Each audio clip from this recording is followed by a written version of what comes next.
రోజు రోజుకి గోల్డ్ రేట్లు పెరుగుతున్నాయి. తాకట్లో ఉన్న బంగారానికి వడ్డీలు పెరుగుతున్నాయని టెన్షన్ పడుతున్నారా? కొమ్మూరి గోల్డ్ వచ్చాక ఆ టెన్షనే పోయింది. కొమ్మూరి గోల్డ్. తమిళనాడులో కొత్తగా ఏర్పడిన టీవీకే గవర్నమెంట్ కూలిపోతుందా? ఆ పార్టీ నుంచి వీడి 15 మంది ఎమ్మెల్యేలు రాజీనామా చేయబోతున్నారా? లేదంటే డిఎంకే పార్టీ ఆ 15 మంది ఎమ్మెల్యేలను కొనేసి వారితో రాజీనామా చేయిస్తుందా? పోలీసులు కూడా ఆ ఎమ్మెల్యేలని కొనడానికి 35 కోట్లతో కొంతమంది వ్యక్తుల్ని పట్టుకున్నారు. ఆ కుట్రని భగ్నం చేశారంటూ కూడా కొన్ని వార్తలు బయటకు వచ్చాయి. ఇక మీ అందరికీ బాగా తెలుసు, రీసెంట్గా టీవీకే పార్టీ తమిళనాడు ఎలక్షన్స్లో పోటీ చేసి 108 సీట్లను దక్కించుకుంది. అయితే అక్కడ గవర్నమెంట్ని ఫామ్ చేయడానికి కావాల్సిన సీట్లు 118. అవి కాస్త వారికి రాలే. దీంతో టీవీకే పార్టీ ఇండియన్ కాంగ్రెస్ నుంచి ఒక 5 సీట్లు, వీసీకే పార్టీ నుంచి ఒక 2 సీట్లు, సిపిఐ సిపిఎం చెరొక 2 సీట్లు, ఇక ఇండియన్ ముస్లిం లీగ్ ఐయుఎంఎల్ ఆ పార్టీకి సంబంధించి ఒక 2 సీట్లు, మొత్తం బయట నుంచి ఆ పార్టీలో గెలిచినవి కాకుండా బయట నుంచి ఒక 13 సీట్లను తెచ్చుకుని మొత్తానికి 118 సీట్లను మ్యాజిక్ ఫిగర్ని దాటి గవర్నమెంట్ని ఫామ్ చేశారు. అయితే మొదటి నుంచే చాలా కుట్రలు జరుగుతున్నాయి. నిజానికి దళపతి విజయ్ గెలిచిన తర్వాత గవర్నమెంట్ని ఫామ్ చేయడానికి కొన్ని రోజులు గవర్నమెంట్ దగ్గర ఇబ్బందులు ఎదుర్కోవటం, అసెంబ్లీలో ఫ్లోర్ టెస్ట్లో పాస్ కాదేమో, ఆ బల పరీక్షలో ఫెయిల్ అయిపోతాడేమో, తర్వాత ఏఐడిఎంకే డిఎంకే ఆ 2 పార్టీలు కలిసి గవర్నమెంట్ని ఫామ్ చేస్తాయేమో, పవర్ షేరింగ్ ఉంటుందేమో, ఇలాంటి వార్తలన్నీ కూడా వచ్చాయి. సో ఇప్పుడు మళ్ళీ అటువంటి వార్తలే వస్తూ ఉన్నాయి. సో డిఎంకే పార్టీ ఎలా అయినా సరే టీవీకే పార్టీని దించడానికి ప్రయత్నాలు చేస్తుందంట. దీనికి సంబంధించి ఒక కుట్రను భగ్నం చేసి కొంతమందిని కూడా వారు అరెస్ట్ చేశారంట. సో రీసెంట్గా టీవీకే పార్టీ ఎమ్మెల్యే ఇళయరాజా ఆయన కొంతమంది వ్యక్తులపైన కేసు కూడా పెట్టడం జరిగింది. ఒక కన్సల్టెన్సీ ఆఫీస్ నుంచి ఒక మహిళను కూడా అరెస్ట్ చేశారంట. అసలు ఈ స్టోరీ ఏంటి?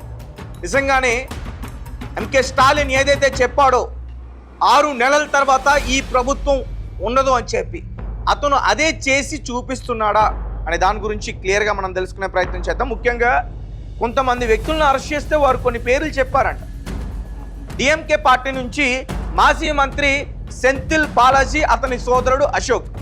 సో వీరు ఎవరైతే టీవీకే పార్టీలో ఉన్నారో ఎమ్మెల్యేలు 15 మంది, వారితో మాట్లాడి చర్చలు జరిపి వారికి ఒక్కొక్కరికి 5 కోట్ల రూపాయలు ఇచ్చి వారితో రాజీనామా చేయించడానికి ప్రయత్నాలు చేశారంటూ కూడా వారు చెప్పారంట. సో దీంతో పోలీసులు ఇన్వెస్టిగేషన్ స్టార్ట్ చేశారు. అసలు ఈ కుట్ర ఎక్కడ మొదలైంది, ఎవరు స్టార్ట్ చేశారు అనే దాని గురించి వారు ఎంక్వైరీ చేస్తున్నారు. ఒకసారి నేను క్లియర్గా ఇంకా విషయాలు చెప్పేందుకు ప్రయత్నిస్తాను, ఒకసారి వినే ప్రయత్నించండి. సో తమిళనాడులో ఈ ఏడాది జరిగిన అసెంబ్లీ ఎన్నికల్లో అనూహ్యంగా డిఎంకే అన్నా డిఎంకే కూటమిని వెనక్కి నెట్టి విజయం సాధించి సీఎంగా బాధ్యతలు చేపట్టిన విజయ్ ప్రస్తుతం సంకీర్ణ ప్రభుత్వాన్ని టీవీకే గవర్నమెంట్ నడుపుతున్నారు. అయితే విజయ్ పార్టీ టీవీకే మెజార్టీ లేకపోవడంతో దీన్ని అడ్డు పెట్టుకుని ప్రభుత్వాన్ని కూల్చేందుకు జరిగిన భారీ కుట్రను పోలీసులు ఛేదించారు. ఈ వ్యవహారంలో 3 నిందితుల్ని చెన్నై పోలీసులు అరెస్ట్ చేశారు. రాష్ట్రంలో విజయ్ నడుపుతున్న సంకీర్ణ ప్రభుత్వంలో లూకలన్నీ వాడుకుంటూ స్వయంగా టీవీకే పార్టీకి చెందిన 15 మంది ఎమ్మెల్యేలను తమ వైపు తిప్పుకునేలా విపక్ష డిఎంకే చెందిన మాజీ మంత్రి సెంథిల్ బాలాజీ, ఆయన సోదరుడు అశోక్తో కలిసి ఈ కుట్ర చేసినట్లు పోలీసులు అనుమానిస్తున్నారు. ఈ వ్యవహారంలో 15 మంది ఎమ్మెల్యేలను డబ్బులు ఎరచూపి ప్రలోభ పెట్టేందుకు ప్రయత్నించిన 3 పోలీసులు పక్కా నిఘా సమాచారంతో అరెస్ట్ చేశారు. అలాగే వీరిని విచారిస్తే డిఎంకే మాజీ మంత్రి సెంథిల్ బాలాజీ, ఆయనతో పాటు అతని సోదరుడు పేరు చెప్పినట్లుగా తెలుస్తుంది. అలాగే స్పీకర్ జేసీడే ప్రభాకర్ పై అవిశ్వాస తీర్మానం సమర్పించడం ద్వారా బల పరీక్ష మళ్లీ పెట్టించి అందులో ప్రభుత్వాన్ని కూల్చేందుకు కుట్ర పన్నినట్లు తెలిసింది. ఈ కుట్రను నిఘా సమాచారం ద్వారా తెలుసుకున్న పోలీసులు వెంటనే రంగంలోకి దిగారు. ఫోన్ కాల్స్ ఆధారంగా నిందితుల్ని ట్రేస్ చేయడమే కాకుండా అరెస్ట్ చేసి జైలు కూడా తరలించినట్లు సమాచారం. తాజాగా డిఎంకే అధినేత స్టాలిన్ 6 నెలల్లో ఎన్నికలు వస్తాయంటూ చేసిన వ్యాఖ్యలకు కొనసాగింపుగా ఈ వ్యవహారం కనిపిస్తుంది. దీంతో డిఎంకేపై అనుమానాలు కూడా వ్యక్తమవుతూ ఉన్నాయి. అయితే డిఎంకే నేతలు మాత్రం ఇది విజయ్ పబ్లిసిటీ స్టంట్గా అభివర్ణిస్తున్నారు. ఇక విజయ్ నేతృత్వంలోనే టీవీకే ప్రభుత్వాన్ని అస్థిరపరిచేందుకు జరిగిన ఈ కుట్రపై తమిళనాడు పోలీసులు దర్యాప్తు చేస్తున్నారు. టీవీకే సంకీర్ణ ప్రభుత్వం అధికారంలోకి వచ్చిన 2 నెలల్లోపే ఈ కుట్రను భగ్నం చేసినట్లు రాష్ట్ర నిఘా విభాగం పేర్కొంది. పోలీసులు వర్గ సమాచారం ప్రకారం ప్రభుత్వాన్ని పడగొట్టే లక్ష్యంతో 15 మంది తమిళగ వెట్రి కలగం టీవీకే ఎమ్మెల్యేలతో ఏకకాలంలో రాజీనామా చేయించడం ఈ కుట్రలో భాగం. So TVK MLA N Ilaiyaraaja ఆయన చేసిన ఫిర్యాదు తర్వాత దర్యాప్తు ప్రారంభమైంది.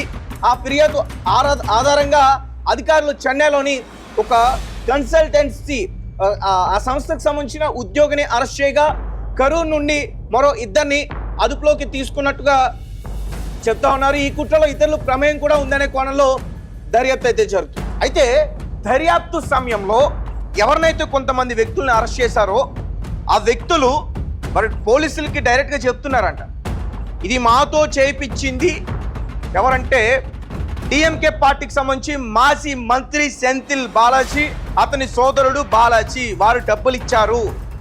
ఇలా అసెంబ్లీ స్పీకర్తో మళ్ళీ బల పరీక్ష పెట్టించి ప్రభుత్వాన్ని కూల్చేందుకు వారు చేసిన ప్లాన్ ఇది, మమ్మల్ని వదిలేయండి, మాకు సంబంధం లేదంటూ కూడా పోలీసులతో చెప్తున్నారు.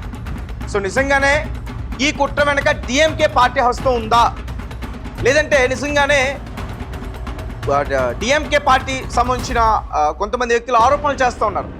దళపతి విజయ్ పబ్లిసిటీ స్టంట్ అని చెప్పి, అదా నిజంగా స్టంట్ చేయాల్సిన అవసరం అయితే లేదు. ఎందుకంటే కేవలం విజయ్ గెలిచిన తర్వాత ఆ రాష్ట్ర వ్యాప్తంగానే కాదు దేశవ్యాప్తంగా కూడా ఒక పేరునైతే అతను సంపాదించుకున్నారు. సో కొత్తగా పబ్లిసిటీ స్టంట్ చేసే అవసరం అతనికి లేదని అయితే మాత్రం నాకు అనిపిస్తుంది. ఏదైనప్పటికీ ప్రభుత్వాన్ని కోల్చడానికి మొదటి నుంచి చాలా ప్రయత్నాలు జరుగుతున్నాయి.